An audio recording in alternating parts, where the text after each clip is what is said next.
Well, hello everyone, and welcome to Movie Goodness, where we examine life through cinema here on the KB Radio Network. I am your host, Kevin Reed, and today we're going back in time. We're going historical today here on an episode of Movie Goodness, and we're going historical because there's something in the future that awaits us, and that is Christopher Nolan's The Odyssey. And anticipation of this film, because I'm a Greek mythology nut, I'm reading that in school, and yes, reading. This is probably one of the only things I read in high school. I'm pretty sure we all learned about the Odyssey. That was like part of the curriculum in school, the Odyssey. And I don't know why, out of all the things that were taught in my 4 years of high school, that this sticks out to me. I don't remember anything else about high school. And nothing else that was taught to me stuck with me more than the Odyssey. Maybe because it took a whole semester to get through it. Maybe that was it, or it was just the allure of it all. Me being a big comic book fan, a big comic book nut who just loved everything comic books, superheroes and the stories behind it. It's very methodical, and to be in school and being taught about this Greek lore, it felt like a comic book story to me. And I just resonated with it more, and to the point where I actually read.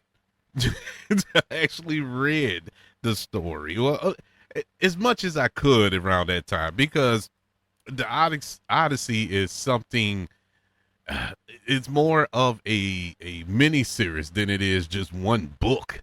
There's a lot in the Odyssey, and I don't remember a lot. I've forgotten more than I remember.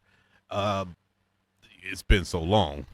it's high school, but I do remember the core of everything and the characters and what significance they play in the story. And that's why when this movie was announced, I was excited. But oh my God, what hyped me up beyond hype was Christopher Nolan. I mean, Christopher Nolan is this generation's.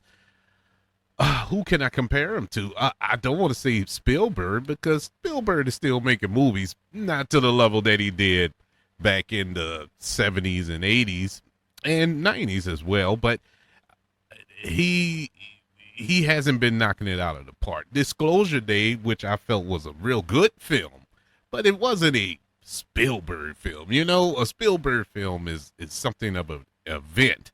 When you think back to Jurassic Park and the Indiana Jones movies and Jaws and, things of that nature, they were events.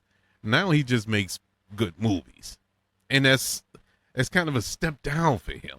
It just feels like a step down that he's making basic movies. But I say all that to say that Spielberg is my favorite director. That's my childhood. He basically raised me. The first movies I remember watching were E.T. and Close Encounters and all that, and Raiders of the Lost Ark and so on, and not to mention the movies he produced. But I'm going on a long tangent about Spielberg, but the point I'm trying to get at is Christopher Nolan. Just like Spielberg was a major part of my childhood and why I consider him one of my favorites, Nolan I consider one of my favorites because he's a big part of my adulthood. All his movies I deeply, deeply enjoy and love. One I don't. Just one. And it's not that I don't enjoy the movie, because I've seen it multiple times. It just doesn't have the same Christopher Nolan flair, and that is Tenet. And there's a lot of intangibles that go into Tenet. Number one, didn't understand what that story was. Didn't understand. I couldn't follow that movie. That's probably why I watched it multiple times, to try to get it. Now, granted, every time I watch it, I do notice something different. but nothing to really get it to the level where I'm like, man, yeah, this is one of his hidden genius movies. No, but the rest of his movies, my God, just a couple of years ago with Oppenheimer, where he finally won Best Director, and that wasn't even his best directed film in my humble opinion, but it was excellently made. Like all of his movies, the Dark Knight trilogy were great. Uh, my favorite film from his, Inception. Inception is so perfect in my mind of a film that is a science fiction action film, but it doesn't feel like a science fiction action film. At least that's not the core of that movie, the basis of that movie. It's deeper than that. It's such a good movie. Oh my God, it's such a good movie. And Interstellar and so on and so forth. He is a major part of my adulthood, and I love all of his movies. Whenever his name is attached to a film, count me in. I'm there. I'm there, no matter what it's about. And there was a lot of speculation going into what is his next move after Oppenheimer. What is the film that he's going to make to follow up his Oscar-winning directorial effort? And finally, it was announced that it's The Odyssey. And my mind just blew up because Christopher Nolan is the most grounded filmmaker you ever want him. Despite the fact he make these fantastical films like an Inception, where you're hijacking somebody's dreams and going in, and the reality is warped and buildings are folding up on top of each other and stuff. That's really a grounded movie. Interstellar, we're going into space and going through black holes and going on planets where seconds counts as minutes or hours or years. I forgot the time frame, how it went there, but it was fantastical, yet grounded. The Batman films he made, the Dark Knight trilogy, is a comic book character where you have characters such as Joker and Scarecrow and Bane and Ra's al Ghul and all these characters in this Batman trilogy, but it's grounded, realistic. The Dark Knight is the most realistic comic book movie I've ever seen. That's one comic book movie I can sit back and say, yeah, that can really happen. That's a real life thing, because we've all met some jokers. Hey, we've all met those crazy people who just want to see the world burn. They have no motive. That is their motive, just to destroy, seek and destroy. And so him being so grounded, how would he make a film or adapt a material that has cyclops and sirens and gods and all of going to hell or Hades and talking to the dead and all this other stuff? How is he going to make something as fantastical as the Odyssey? And that's the most compelling part about going to see this film. I can't wait. I honestly can't wait. And so over the past few months, I was kind of scratching my head as to, should I go back and try to, get caught up on my Odyssey knowledge, maybe find a YouTube video or two to kind of give a little backstory on the Odyssey, or just go to the movie and be refreshed that way. Well, I started watching a video. It is long as I don't know what, because they go through every aspect of the Odyssey. But I got about 10 minutes into it, and I said, you know what? I'm gonna wait for the movie. I'm not. I don't want to go into it judging it. There are people already losing their minds because Helen of Troy is black in the movie. Portrayed by the great Lupita Nyong'o, and they're not speaking Greek, and everybody's speaking in an English accent and stuff like that. People are losing their minds over that. come on, man. It's time to get off of that. I mean, really, why are people tripping over dumb stuff?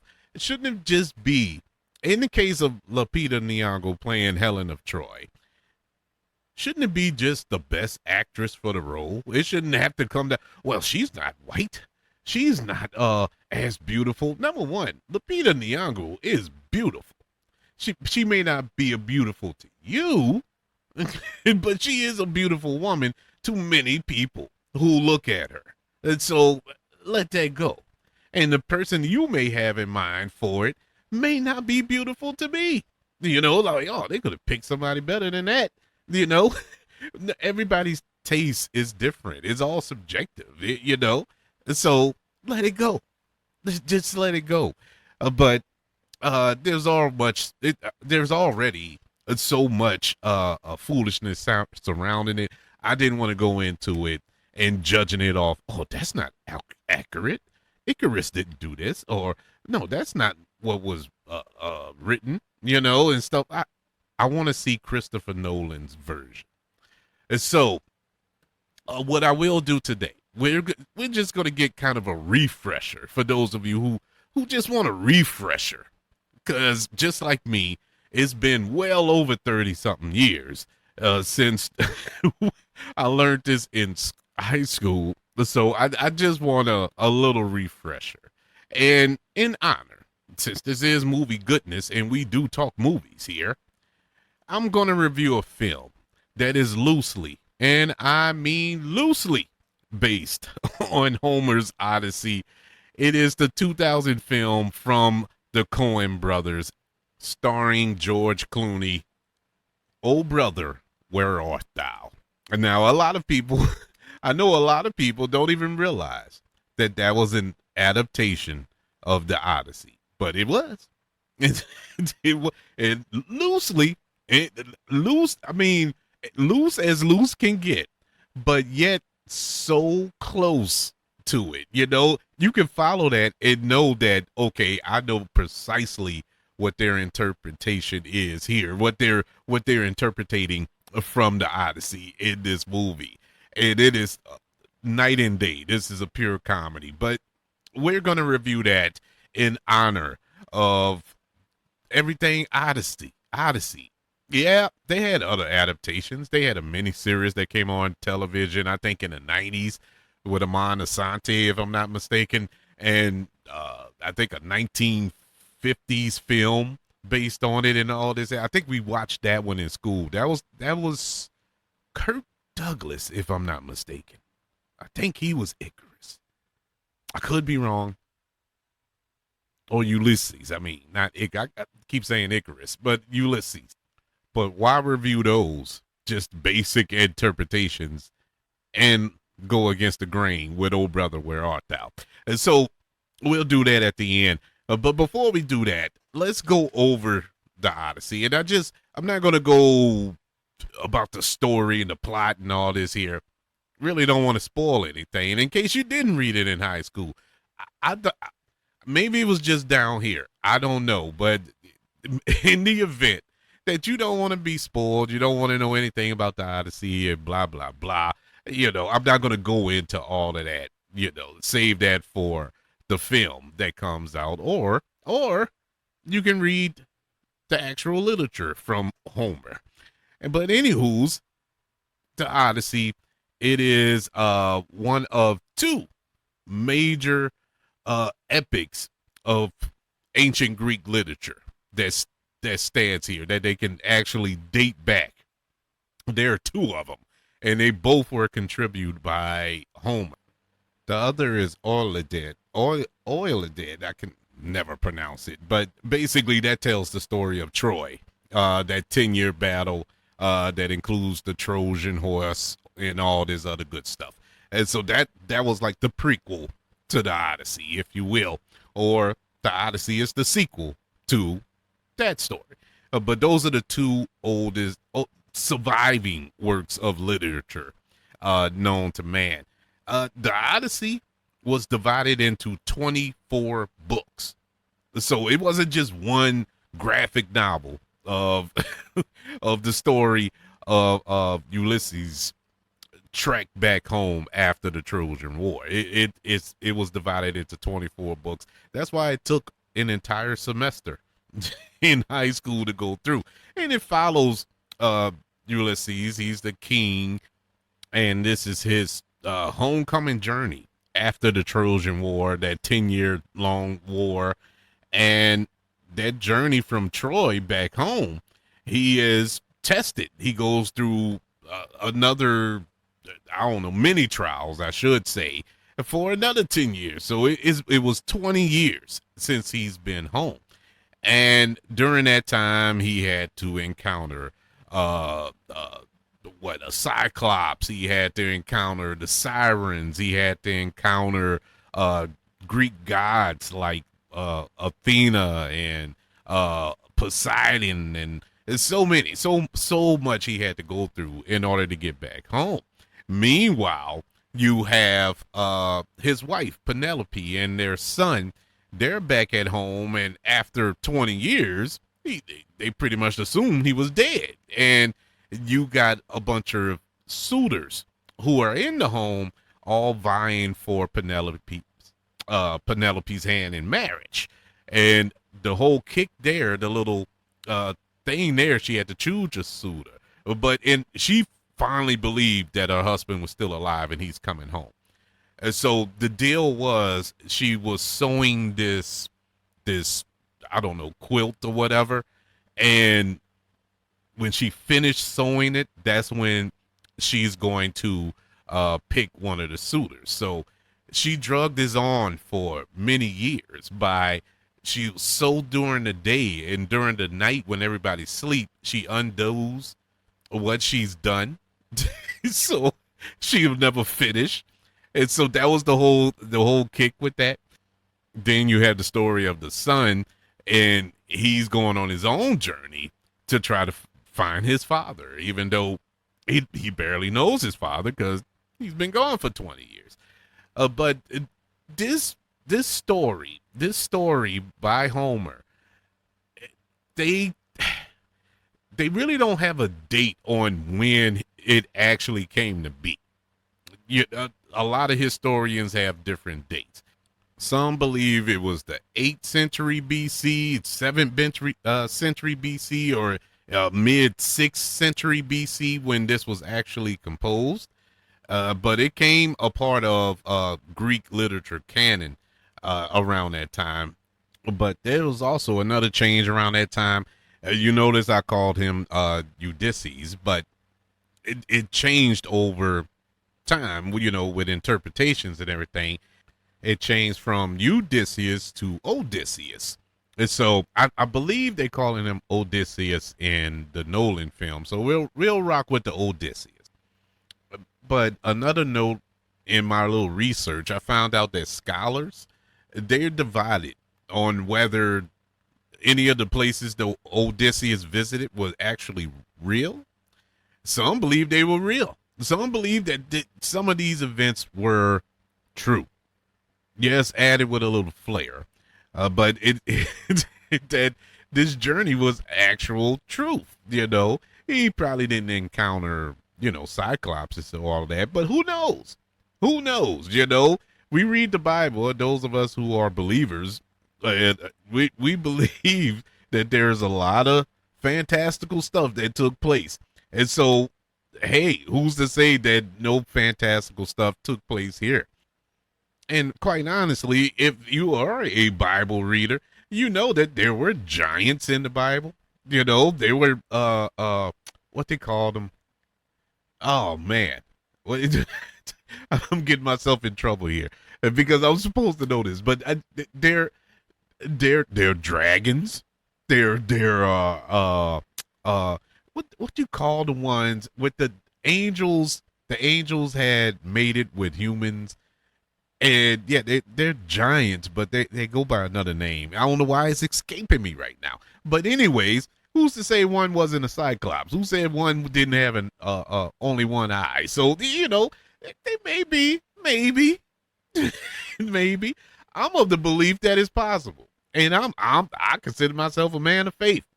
I mean, after all, this took place centuries and we're talking 500-600 years before the birth of Jesus. And so anything could have happened. This is around new Old Testament territory where you had burning bushes and men with the power of the Hulk in their hair and all this other stuff. I mean, hey, who knows? Who knows? But anywho's, that's besides the point. But that's basically the gist of Odyssey and what significance it was back then, and it's amazing to see thousands of years later that it's still relevant. I mean, my God, just think about it. Have you recently went to a movie, watched a movie, left out of the theater, and forgot everything about that movie? You know, it's hard. It's hard to make something or write something. I even read a book. Have you ever read a book recently that just didn't appeal to you and you forgot everything about it and you was on to the next one? Just think of writing something so significant that close to what? I'm not even about to count. I don't think my math that high, but thousands of years later, and we're still intrigued by this piece of literature. And to the point where we had multiple adaptations of it on film, television, and on stage, you know, with operas and stage plays and things of that nature. It's just one of the greatest piece of literature in human history. And I can't wait to see what Christopher Nolan does with this property. But before we get Christopher Nolan's adaptation of the Odyssey, why don't we get the Coen Brothers interpretation of the Odyssey? Joel and Ethan Coen, who around the year 2000 and before that, we were getting, this is during the era of peak, and I mean peak Coen Brothers.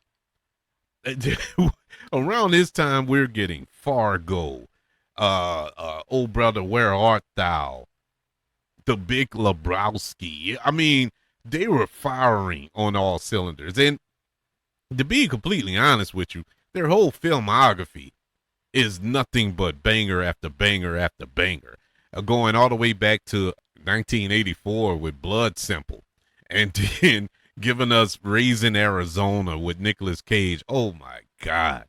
I love that movie to this day.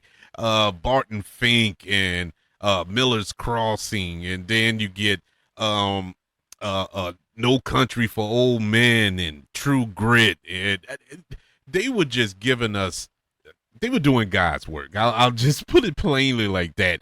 Unbelievable filmmakers. I think recently they've split up. They've gone their separate ways and making their own thing, and none of them are as interesting as they were when they were working together. It's something like the Safdie brothers, but it's worse with the Coens because they know each other. You know, they're brothers, of course, and they get each other, and they get each other and make it work. I think one of their bad films around this area, and I say bad loosely, is the Hudsucker Proxy, and I think that's a very misunderstood movie. Just like when The Big Lebowski came out, that was misunderstood. It was not a hit. Nobody liked it. Nobody thought it was funny. I watched it the first time I watched it. I'm pretty sure I urinated, but I pissed myself laughing at that movie from beginning to end, and I still do to this day. But another movie that does that to me is the 2000 satiric comedy drama musical Oh Brother, Where Art Thou, which is loosely based on the Odyssey. And in this film, you have George Clooney, John Turturro, Tim Blake Nelson, John Goodman, Holly Hunter, who they worked with on Raising Arizona. as well. But a lot of these actors they work with repeatedly, they all get each other. But in this film, it follows three escaped convicts searching for hidden treasure while the sheriff relentlessly pursues them.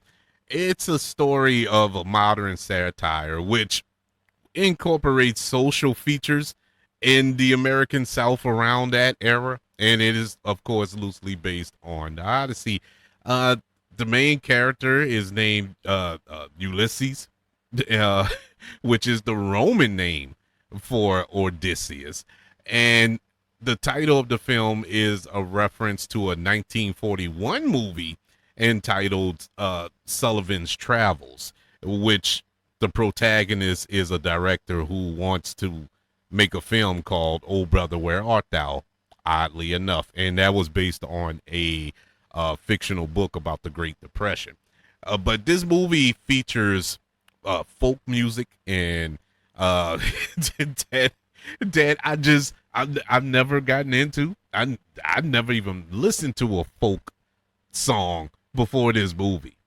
I didn't know anything about bluegrass. I didn't know nothing about all that. And so watching this movie was kind of weird, because I'm like, this ain't my bag musically, but it became my bag. It was that good. Now, that's not to say that I listen to folk music. I think after I watched the movie, that's it. That was it for me. It worked for the movie, but nothing to make me say, man, I gotta go get some folk CDs and all this. Nah, that wasn't happening. But man, I love this movie. I rewatched it in preparation for this show, and bro, that was the best 2 hours of my life. I could not have enjoyed, because I didn't realize it has been so long since I watched the movie. I've seen it since the year 2000, but I haven't seen, like, it doesn't pop up on television that often. It doesn't pop up on streaming services that often. It's just one of those lost gems, I guess you could say, at least in my case. I watched this movie and it felt like the first time. I laughed so hard throughout this movie, and to put that in perspective for you all, I don't do that. I don't. It takes a special type of movie to make me laugh out loud. Now, I've seen a lot of funny movies. I laugh, but not like, it's more of an internal thing. Like, oh, that was funny. I'll give a little chuckle or something. But I'm talking bursting out annoying laugh if you were sitting next to me. I mean, like knee slapping laugh or falling out of your chair funny type moments. It's only a few films that have done that, two of which were Coen Brothers films. It was this one and The Big Lebowski. The Big Lebowski is probably funnier to me because that's more of my type of humor. But this movie was funny without intent. George Clooney in this film is the best I've ever seen George Clooney. I'm not a George Clooney guy. I'm not like clamoring for George Clooney in movies. Probably because he destroyed one of my favorite characters of all time, that being Batman. And in Batman and Robin, which I don't give him all the blame for, but my God, it was horrible. I've just never been a George Clooney guy. Now, I watch his movies. The Ocean's films were good. I watched all of them. That's about it for me. I just feel he's George Clooney in every movie. I never really sense that he changes it up. Now, every now and then he will, but the movie doesn't really snatch me like that, so I don't give him, the flowers he deserved for switching it up. But this movie, my God, you want to talk about switching it up. George Clooney, I don't think he's ever been that funny in his life. This is so funny. And he's a funny guy. If you've seen him in interviews and stuff like that, he's a charming, funny guy. And this was a different kind of funny to me because his character was so over the top, just silly, dumb. He was that type of character that uh or a person you may know. I'm more than certain you know a person like uh uh Ulysses.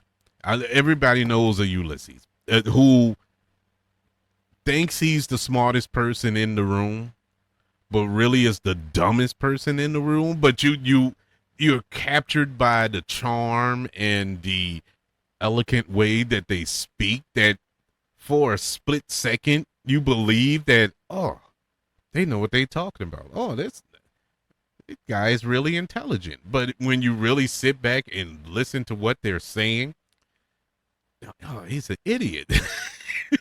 you know, everybody knows that person. I know several people like that. Several think they're the smartest person in the room, but don't know, barely know how to tie their shoes.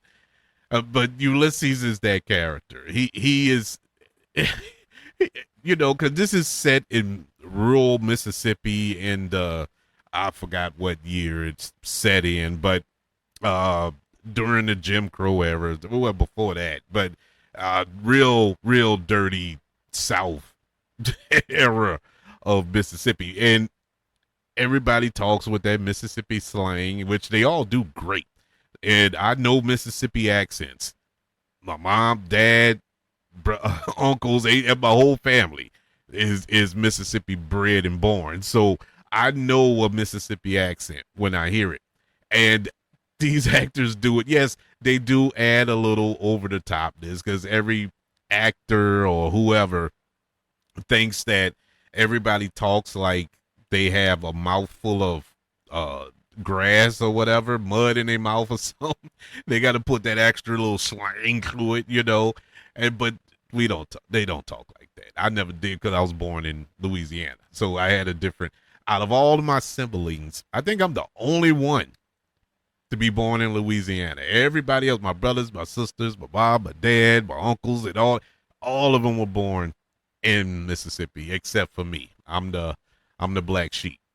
So, but people say I got a slang, and I don't think I do. I do when I know certain words I try to pronounce. It's hard for it to come out, and I know that's the Mississippi in me. That's fighting against the city boy in me. It comes out real bad. If you listen to the show enough, y'all know what I'm talking about. If you listen to this show long enough, you probably know what I'm talking about here. But anyways, yeah, I love George Clooney. This is my favorite George Clooney out of all of his films. So funny, so charming. It's everything that George Clooney was built up to be. And it was in this stupid comedy, based off of one of the world's oldest literatures. The chemistry between George Clooney and John Turturro and Tim Blake Nelson was spot on perfect. I loved their chemistry. Out of the three, though, I was deeply impressed with Tim Blake Nelson in this film because up to that point, I didn't know who he was. I didn't see him in anything else up prior to this. And so when he popped up in this, I'm like, who's this guy? I've seen John Turturro in a million things. I know George Clooney, but who's this guy? And he held his own with all of them. He held his own. And we all know who Tim Blake Nelson is now, of course, 26 years later. But in 2000, I didn't know. And he was awesome. He was awesome. John Turturro is awesome in everything. John Goodman as this he was basically the Cyclops of the story because he had the eye patch. Big Dan was his name. He had, but he was he was a Bible salesman, or at least he was masquerading as a Bible salesman here, and basically one of the most racist people ever in the Ku Klux Klan. Ku Klux Klan had a major part in this story, which is odd to say this is a movie that I adore. but they get their comeuppings, of course. But it is a good performance from John Goodman. Whenever he's in the Coen Brothers films, he knocks it out the park.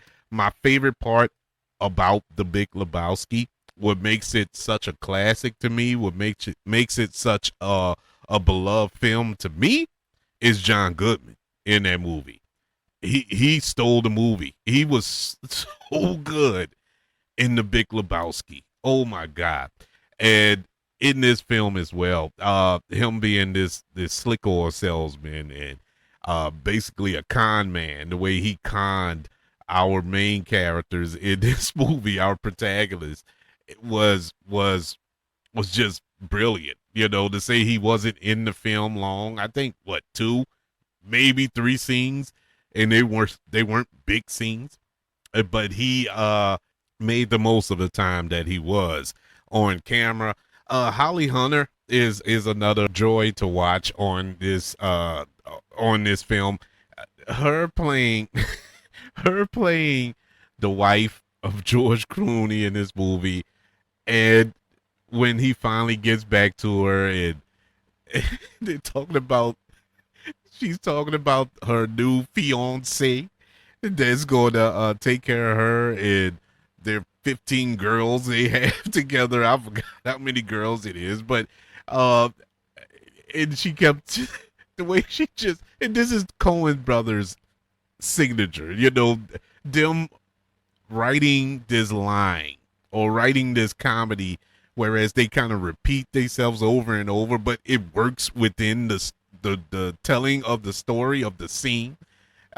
Just repeatedly calling this man bona fide. He's bona fide. And when George Clooney talks to his daughters, and she's like, "Oh, well, you still gonna be my dad? Well, is such and such still gonna be my dad too?" And he's like, "No." Well, Mama says he's bona fide, and the other girls are like, "Yeah, he's bona fide." It's just this. It ran on so long, and like in other movies, that would be like, okay, you're wearing this out. Okay, it's too much, but not in this movie because of the timing and perfectly placed dialogue and performances by these actresses. It was perfect, man. It was absolutely perfect.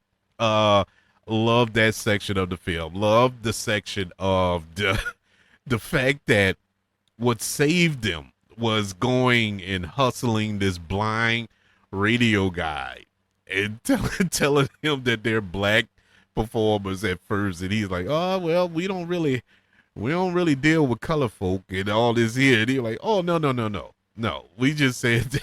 it's, so that's when we get the song uh from the Soggy Bottom Boys here, and it was a banger too, and that basically came back to save them at the end of the movie because the song had got so popular, and they end up getting pardoned, and it was, I'm telling you, one of the best Coen Brothers films out of all their films, in my humble opinion. Yes, the best is No Country for Old Men. That will never change. I'm not crazy. That movie was excellent, excellent. But you got to put this movie up there. You got to put Raising Arizona up there. I mean, uh, they have a filmography that any filmmaker wish, hope, and pray they could actually have at the end of the day. But this was perfectly cast, perfectly directed, perfectly written. I think visually is outstanding. Of course, the great Roger Deakins was the cinematographer on this film. I have zero complaints about this movie. There are no flaws that I can point out in this film. Is this something you pop on to teach your kids or youngins about the Odyssey, to give them a crash course in that literature? Absolutely not. This has that is not going to help them in the least bit. But if you want to sit them down and show them that this is the way movies were made. They don't make movies like this anymore. This is something of a classic. I wouldn't even call it a cult classic. This is an actual classic. Everything about this movie works. And after watching it 26 years after its release, it still holds up to this day. It doesn't feel dated in no shape, form, or fashion. Oh brother, where art thou? Gets a letter grade of an A plus. Yes, it is a perfect movie in my humble opinion. But that's just my opinion. Are you excited for the Odyssey? If it's not the Odyssey, are you just plain excited for a Christopher Nolan film? It's funny how we got to the point where it's not Tom Cruise starring that gets you excited, or Arnold Schwarzenegger film that gets you excited, or Keanu Reeves film that gets you excited anymore. It's the director. You know, it's Spielberg made this, because even though Disclosure Day was a little disappointing at the box office, initially everybody was excited because it was Spielberg, not because Emily Blunt or Wyatt Russell or anybody was in it. No, it's because Spielberg made the movie, and so on and so forth. You know, who was the biggest star to come out of Obsession? You know, outside of the actress who played Nikki, I think they talk about Curry Barker more than they talk about her. You know, they talk about the director more. You know, they're talking about Kane, what's his last name, who made Backrooms. They talk about him more. They don't talk about Chua as of Edge 4. They talk about the director of that movie more. It's more of the director that people are excited. That's the star. And when you say Christopher Nolan film, that's like, okay, I'm going. Because honestly, think about it. Who cared about Oppenheimer? I mean, who cares? I'm talking about the person as a whole. Who wants to sit at a 3-hour biofilm about Oppenheimer? Nobody. I didn't. But you put Christopher Nolan name on it. Oh, I'm going to see it, which I did. So it's just funny how we have transitioned as an audience now. You know, what brings us into the movie theaters, and I'm excited to see how he interprets this property. Is he still going to be that grounded guy and not really go super fantastical? I know it's going to be in a realistic way. You know, you go by the trailers, it still have that realistic feel. You know, it doesn't look magical or anything like that. But man, I'm excited. I'm just excited. I can't wait. And this is the part that scares me, because with this much excitement, will I be let down? It's very possible, but I'm willing to take that chance. But I want to know your thoughts going forward, people. Are you excited for the Odyssey? Do you remember reading the Odyssey in high school and everything like me? Or was it just me? I thought everybody read that in high school, but I did talk to one person who said, "No, we never did," and it blew my mind. And so let me know. I would love to hear from you. Come holla at us over at KBRadioNetwork.com. Subscribe to the website so you can be updated on episodes as they drop. Also on YouTube, subscribe to the KB Radio Network channel and like this video while you're there. Don't forget about the 5 stars, the reviews, and sharing this show. If you're listening on Apple Podcasts, Spotify, iHeartRadio, wherever you are currently listening to movie goodness here on the KB Radio Network. Everybody, thank you for joining me as we prepared for the Odyssey and reviewed the Coen Brothers film from the year 2000. Oh, brother, where art thou? Everybody, I want you all to know that I love you. Continue to love everyone. And until we speak again, you all be blessed.